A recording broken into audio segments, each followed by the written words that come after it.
it's Miss Elise. Our next story is Ellie. On a bright winter day, when Ellie was just finishing her lunch, the zookeeper came by with an announcement. "Gather round," Walt called. "I have some news."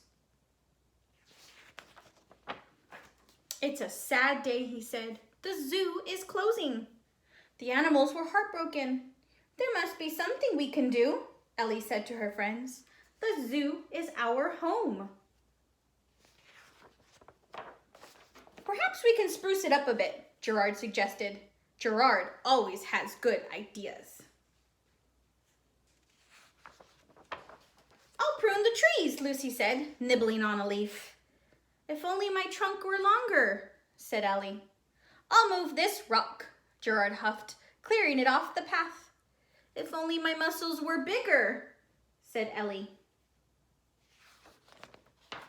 "We've already cleaned here," said the monkeys. "What can I do to help?" Ellie wondered. It seemed like everyone had a talent.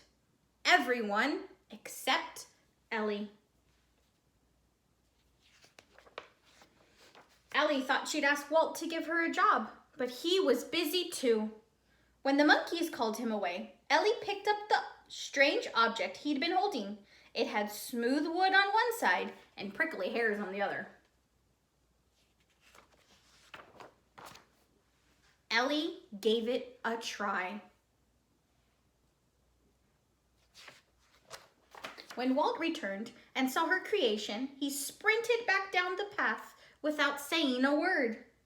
Had she ruined the wall? Soon she heard a wagon with a squeaky wheel turn the corner. Maybe Walt did like her painting. Ellie added color here and a rainbow there. There were so many walls to color and so many colors to try.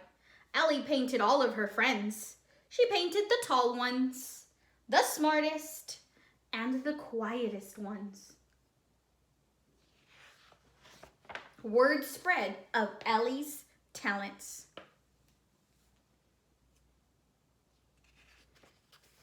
People came from all over the city to have their portraits painted. Some came with balloons, others came with awards. Ellie even painted Mr. Mayor with a smile. Some people from around the world came to see Ellie. The remarkable painting, Elephant.